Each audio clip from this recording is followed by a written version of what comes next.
segala nikmatnya. Karena memang dengan memuji namanya, maka segala kebutuhan kita yang kita butuhkan untuk roda kehidupan di muka bumi ini dipenuhi oleh Sang Pencipta. Dan juga kita panjatkan salam hormat kita, salawat dan taslim kepada Nabi besar Muhammad sallallahu alaihi wasallam sebagai bentuk kepatuhan kita kepada Allah yang Maha Tinggi dan Maha Pemurah, karena Ia telah menjadikannya ibadah untuk kita semua. Melanjutkan bahasan kita Sirah Nabawi, dan kita sudah panjang lebar membahas tentang awal kisahnya kota Mekah, air Zam-Zam, kemudian adanya penduduk Mekah dari suku Jurhum, panjang lebar sampai kasus perintah haji, adanya perintah haji, segala macam hal yang berhubungan dengan awal-awal sekali cerita tentang kota Mekah. Dan saya sudah janjikan pada pertemuan yang terakhir kita akan membahas tentang masuknya agama Yahudi dan Nasrani ke Jazirah Arab. Karena memang ada di zaman Nabi SAW, terutama negeri Yaman, itu ada orang-orang Arab tapi agamanya Yahudi. Begitu pula ada negara-negara Arab dan orang-orang Arab, bahkan sampai hari ini ada yang beragama Nasrani. Bagaimana bisa ini terjadi? Maka kita akan rentet insya Allah sejarahnya pada pertemuan sekarang. Dan semua ini teman-teman sekalian, sebagaimana saya jelaskan pada awal pertemuan kita sebenarnya bisa membahas langsung dari lahirnya baginda Nabi SAW. Tetapi menurut saya pribadi terlalu banyak informasi yang hilang, yang semestinya kita ketahui sebelum lahirnya Nabi SAW, terutama keadaan Jazirah Arab itu sendiri. Kalau apa yang kita bahas bagaimana nanti akan antum dengarkan panjang lebar cerita tentang Jazirah Arab ini, ternyata sebelum Nabi SAW ada rentetan histori yang panjang sampai lahirnya Nabi mulia ini. Dan kenapa beliau diutus di kota Mekah. Kita mulai dengan agama Yahudi teman-teman sekalian. Yahudi sebenarnya diambil dari kata-kata Huda. Di antara maknanya adalah Huda. Dan ini diambil dari perkataan Bani Israel pada saat mereka menyembah patung yang dibuat oleh Samiri, di mana Musa alaihissalam, Nabi Musa alaihissalam pergi ke gunung Tursina untuk menerima wahyu Taurat selama 40 hari. Ternyata Samiri ini dia membuat rekayasa dari dia digoda oleh syaitan, membuat patung sapi dari emas lalu disuruh Bani Israel sembah. Intinya mereka sembahlah, mayoritasnya ikut-ikutan sembah. Nabi Harun alaihissalam tidak punya daya seperti Musa alaihissalam yang tegas, sehingga akhirnya Samiri berhasil tanda kutip di sini mengalahkan suara dari Nabi Harun alaihissalam, sehingga banyak kaumnya tidak mau ikut Nabi Harun dan mereka berkata, kami tunggu Musa sampai kembali aja. Waktu Musa alaihissalam balik, Nabi Musa alaihissalam menghancurkan patung itu, lalu dengan tegas menghakimi Samiri dan mengusirnya dari Bani Israel, serta mengembalikan orang-orang Israel untuk menyembah Allah Subhanahu wa taala. Pada saat itu, orang-orang Bani Israel sempat mengatakan, dalam Al-Qur'an diceritakan, a'udzubillahi minasyaitonirrajim, inna hudna ilaik. Ya Allah, kami kembali taubat kepadamu. Jadi sebenarnya kata-kata Yahudi diambil dari kata-kata huda yang berarti taubat atau kembali. Asal mula kalimatnya di situ. Kemudian menjadilah sebuah predikat yang memang Allah sendiri sebutkan istilah ini untuk mereka. Semua pengikut Musa sampai hari kiamat yang tidak mau lagi meyakini ada Nabi setelah Musa namanya Yahudi. Nanti juga akan ada penjelasan tentang Nasrani. Kalau Nasrani diambil dari kata-kata Nasara. Nasara yansuru, ansarun, dan Nasara, yang berarti penolong, diambil daripada perkataan Isa alaihissalam pada saat berkata kepada Bani Israel, a'udzubillahi minasyaitonirrajim, dalam Al-Quran diceritakan, man ansari ilallah, siapa yang akan menjadi ansar, penolong-penolong di jalan Allah. Qala al-hawariyuna nahnu ansarullah. Maka hawariyun adalah istilah untuk sahabat-sahabatnya Nabi Isa. Sama kalau Nabi Muhammad SAW kita mengatakan sahabat Nabi Muhammad SAW ridwanullahi alaihim. Tapi ini kalau sahabat Nabi Isa dikatakan hawariyun. Hawariyun berkata, kami adalah ansarullah, kami adalah penolong-penolong agama Allah. Keluarlah istilah Nasrani buat mereka dari kalimat ini. Jadi memang makna-makna kalimat ini sebenarnya awalnya baik. Orang-orang Nasrani menganggap Yahudi kafir. Apa sebabnya? Karena Yahudi walaupun beriman kepada Allah, agama profetis, agama samawiyah, dan yakin semua nabi sebelum Musa alaihissalam ada, Hud, Saleh, Shu'aib, ya, Lut, Ibrahim, Nuh, semuanya oleh orang-orang Yahudi diyakini.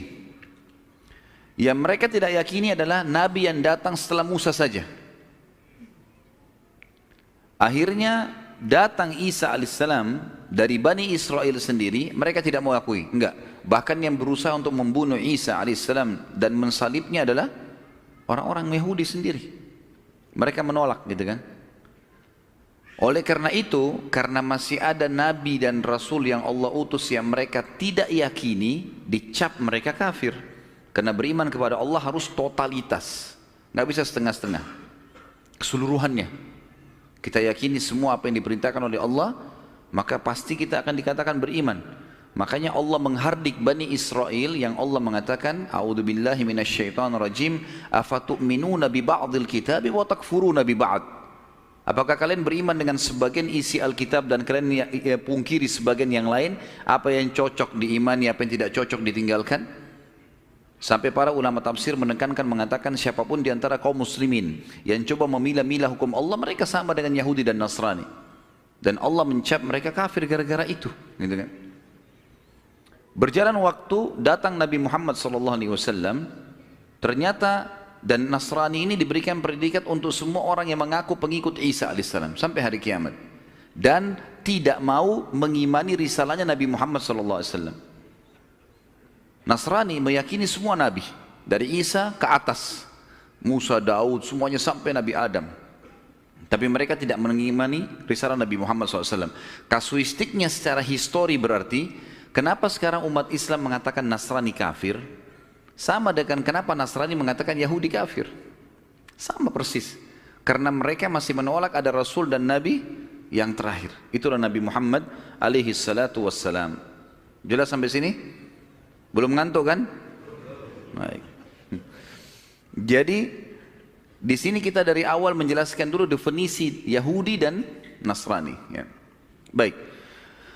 Awal mula masuknya Yahudi ke Jazirah Arab ini, lebih tepatnya kita mulai dari kisah seorang raja Yaman bernama Rabi'ah bin Nasr. Rabi'ah bin Nasr. Nanti di pertemuan kita ini teman-teman akan banyak nama-nama yang mungkin antum belum pernah dengar sebelumnya. Gitu. Tapi coba direkam, ya, difahamin. Kalau ada yang bisa nulis, ditulis, gitu kan. Itu sangat bagus. Kalau enggak juga nanti insya Allah bisa di-download dari YouTube yang akan diangkat oleh teman-teman timnya. Rabi'ah bin Nasr ini seorang raja Yaman dan ia pernah bermimpi satu waktu, dalam beberapa buku sejarah disebutkan, dan dia sangat gelisah dengan mimpi itu. Dia mimpi kerajaannya hancur, segala macam api di sana sini, dia ketakutan. Lalu kemudian pada saat itu Rabi'ah bin Nasr ini bukan penyembah Allah, dia penyembah berhala. Dan banyak sekali ketergantungan partner antara berhala ini dengan dukun-dukun dan peramal penyamun, ini sambungannya, gitu kan. Maka dia bertanya kepada para dukun-dukunnya, kira-kira apa alasannya, apa takwilnya mimpi ini? Sebagian dukun-dukunnya mengatakan ini menandakan kerajaan Anda akan hancur sebentar lagi, gitu. Maka Rabi'ah bin Nasr karena ketakutan dengan takwil mimpi itu, dia pun akhirnya mengeluarkan mayoritas keturunannya, anak-anaknya, sebagian istrinya, kemudian kerabat umumnya, yang kerabat besarnya dia dipindahkan di wilayah sekitar Irak, ya. Dan di wilayah sekitar Irak inilah berkembang pesat keturunan dia, dan nanti akan dikenal ada seperti Nu'man ibn Bashir. Nanti akan ada tentu sentuhan tentang kisah orang ini. Nu'man bin Bashir ini salah satu keturunan Rabi'ah bin Nasr yang waktu dihijrahkan ke Irak, kemudian mereka berkembang di situ di wilayah padang pasir yang luas sehingga menjadi komunitas kerajaan yang besar juga di Irak. Tapi ini keturunan Rabi'ah bin Nasr. Baik, yang sedang kita bahas Rabi'ah bin Nasr. Rabi'ah bin Nasr ini selain memang kerajaannya sangat luas, dia juga terkenal sekali mempertahankan setiap raja, nanti kalau dia mati harus anaknya yang jadi raja. Anaknya mati maka harus jadi anaknya lagi. Atau kadang-kadang dialihkan, dia tidak alihkan ke saudaranya, Rabi' bin Nasrin kalau mati anaknya jadi raja. Nanti kalau anak yang pertama mati pindah ke anak kedua, anak ketiga, terus dia mau ke keturunannya. Salah satu keturunan Rabi' bin Nasr yang terkenal sekali, jadi banyak keturunan dia, tapi diantaranya yang jadi saksi bahasan kita adalah seseorang yang bernama Tabban As'ad. Ini nama yang kedua. Jadi Rabi' bin Nasr ini adalah raja dulunya, tapi bukan dia yang sedang kita bahas. Ada keturunan dia yang bernama Tabban As'ad. Tabban As'ad ini kerajaannya luas, secara fisik orangnya kuat, tampan, kaya raya, keturunannya banyak, gitu kan. Dan menjadi tradisi orang-orang Arab pada saat itu, dan sampai sekarang sebenarnya masih terjadi. Kalau ada seseorang memiliki kelebihan fisik, keturunannya banyak, orangnya pintar, kaya raya, pokoknya berkumpul pada dia kelebihan-kelebihan duniawi ini, maka dia boleh membuat suku sendiri atas namanya dia. Walaupun suku itu dianggap cabang dari suku induk. Salah satunya adalah Tabban As'ad ini. Tabban As'ad ini karena memiliki banyak kelebihan dunia, diantaranya hampir seluruh wilayah Jazirah Arab, terutama Yaman pada saat itu dikuasai oleh dia. Mempunyai kelebihan fisik, punya kekayaan, punya segala, maka dikeluarkanlah sebuah julukan untuk dia, khusus untuk Raja Yaman, dengan istilah Tubba. Diambil dari nama dia Tabban As'ad. Dalam Al-Quran Allah mengatakan wa qaumu Tubba, dan kaum Tubba. Tubba maksudnya adalah orang-orang Yaman. Dan Yaman ini punya histori memang. Sebagaimana kita tahu juga ada surah nomor 34 dalam Al-Quran namanya surah Saba. Saba adalah nama lainnya negeri Yaman. Jadi memang banyak histori berhubungan dengan negeri ini.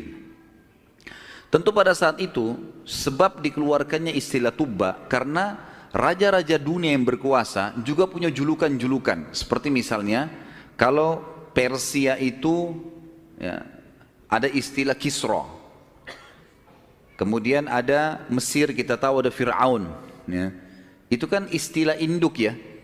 Jadi Fir'aun itu sebenarnya istilah setiap orang yang ternobatkan jadi raja di Mesir pada saat itu. Seperti misalnya yang bermasalah dengan Musa alaihissalam, itu ada Ramsis ya.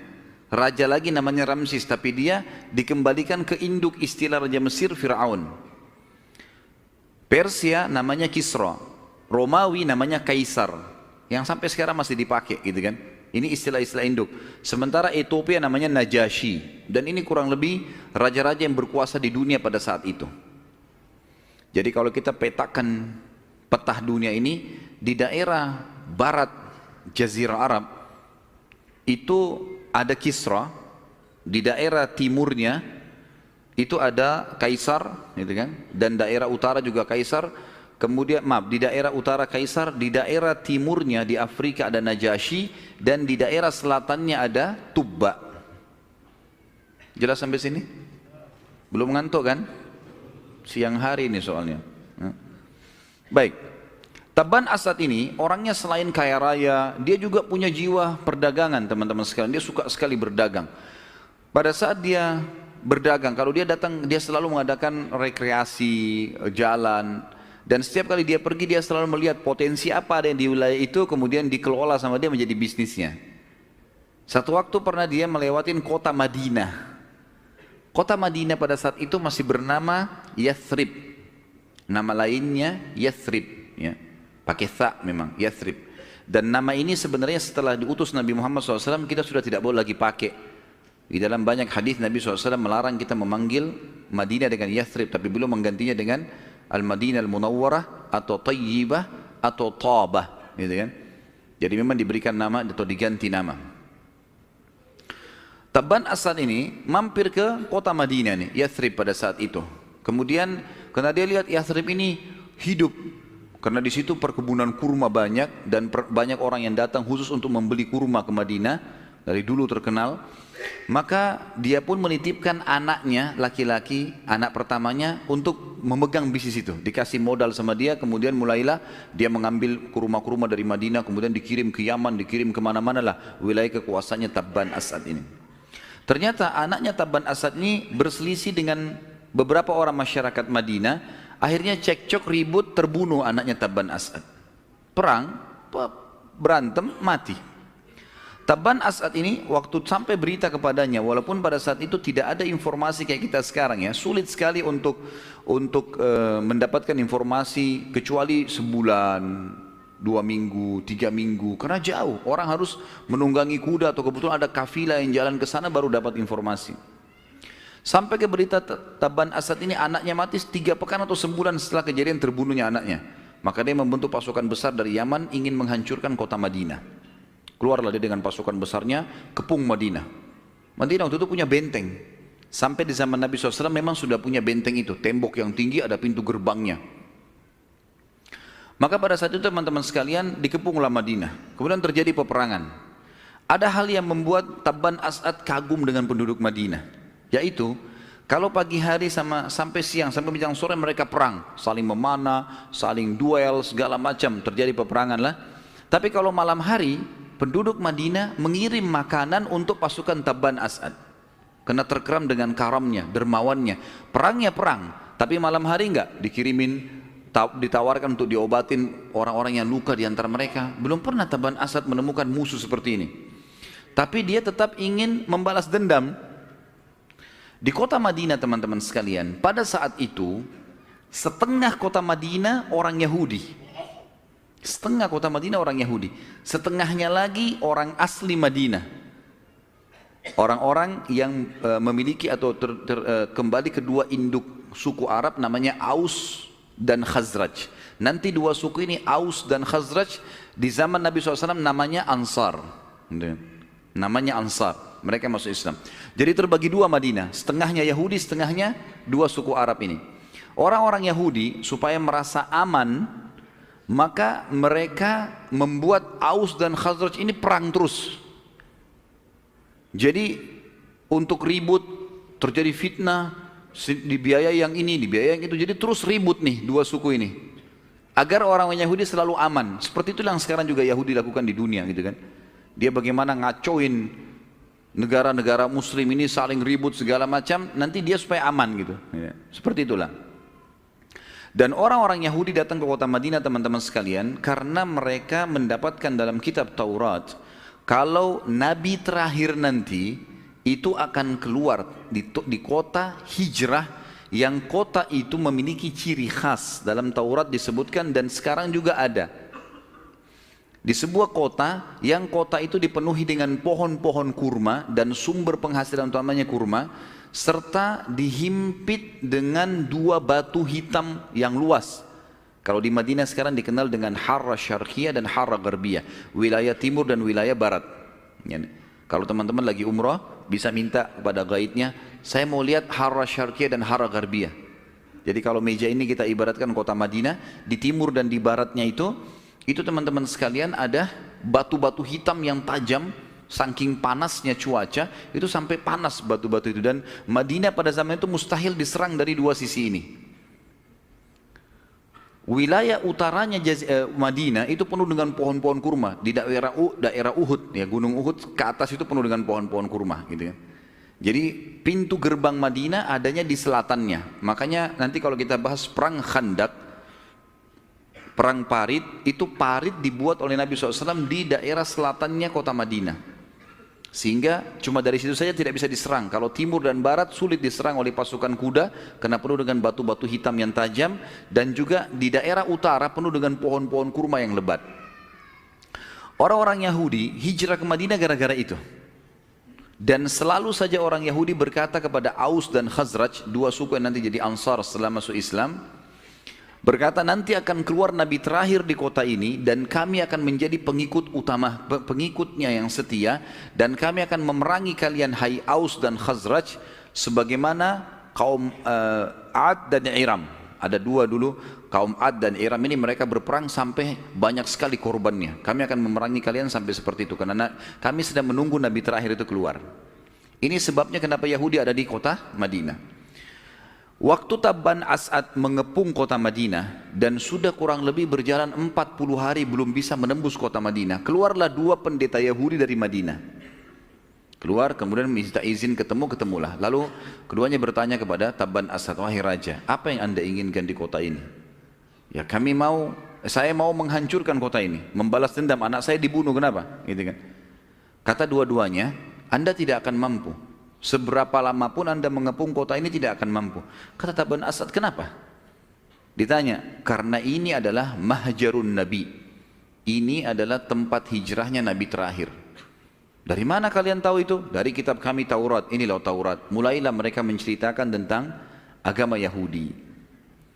Gara-gara cerita demi cerita, dan waktu itu Tabban Asad ini penyembah berhala, ngikutin kakeknya tadi Rabi'ah bin Nasr, gitu kan. Maka akhirnya masuk Yahudi Tabban Asad. Si Raja Yaman ini masuk Yahudi. Setelah masuk agama Yahudi, dia berkata, wahai kepada pendeta dua orang, tadi disebutkan namanya dua pendeta ini, kalian berdua bisa nggak ikut ke Yaman? Supaya kalian mengajak masyarakatku pindah daripada mereka sembah api, sembah berhala, lebih baik beriman kepada Allah ini sebagaimana kalian jelaskan kepada saya. Kata dua pendeta itu, tentu saja, nggak ada masalah. Kami akan ikut bersama Anda. Dan ini teman-teman sekalian membuktikan memang orang-orang Yahudi sangat mengetahui tentang kebenaran risalah Nabi Muhammad SAW. Sampai mereka hijrah ke kota Madinah sebelum Nabi SAW lahir. Ini cerita sebelum Nabi lahir ya. Ini cerita ini masih jauh. Nanti akan kita bahas insya Allah bagaimana lahirnya Nabi SAW.